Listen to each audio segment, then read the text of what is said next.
சட்டமன்ற கூட்டத்தொடர் தொடங்கிருச்சுண்ணே. ஆளுநர் உரை. ஆளுநர் வழக்கம் போல புறக்கணிச்சிட்டாரு. ஆளுநர் மாளிகையிலேருந்து பலவேறு காரணங்கள சொல்லப்பட்டிருக்கு. வழக்கம் போல சபாநாயகர் அவர்களுமே வந்து இதுக்கு ஒரு விஷயத்த வந்து பிரஸ் மீட் குடுத்திருக்கிறாரு. முதல்வர் அவர்கள் கண்டனம் தெரிவிச்சிருக்காரு. முதல்ல அந்த ஆளுநர் புறக்கணிப்ப பத்தி எப்படி பார்க்குறீங்க? ஆளுநர் அவர் அந்த மரபை கடைப்பிடிக்கணுன்றாரு. பல ஸ்டேட்ல அது இருக்கு. அரசு நிகழ்ச்சினா ஃபர்ஸ்ட்டு தேசிய கீதத்தோட தான் தொடங்கணும்.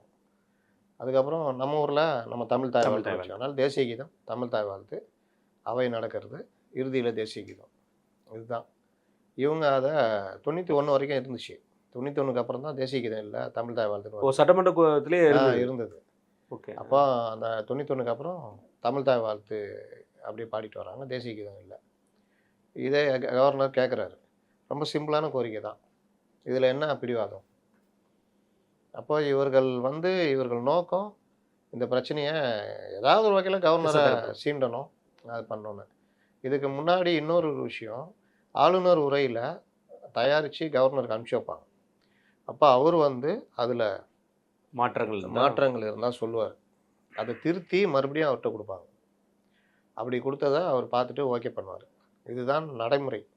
ஆளுநர் உரைன்றது அரசுடைய கொள்கை குறிப்பு தான். அதுக்குள்ள ஆளுநர் இஷ்டத்துக்குலாம் பேச மாத்த சொல்ல முடியாது. முடியாது.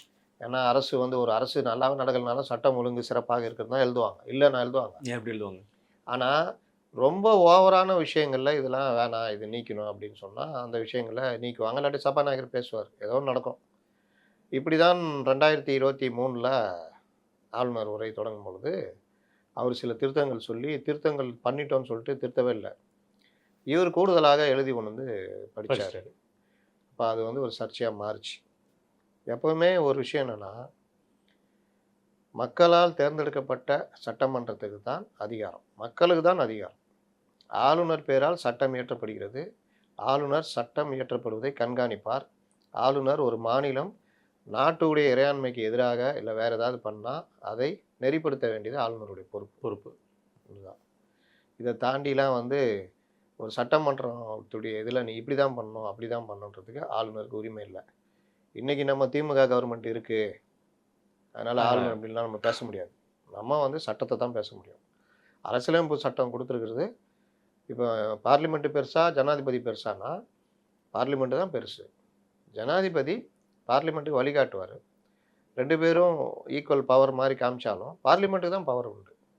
அதே மாரி தான் பார்லிமென்ட் ஜனாதிபதியோட ரெப்ரசன்டேட்டிவ் இங்க யாருக்கு பவர்னா, ஆளுநர் பெயரால் சட்டம் இயற்றினாலும், கான்ஸ்டிடியூஷன் ஹெட் ஆளுநராக இருந்தாலும், அவர் நெறிப்படுத்துவர் மட்டும் தான்.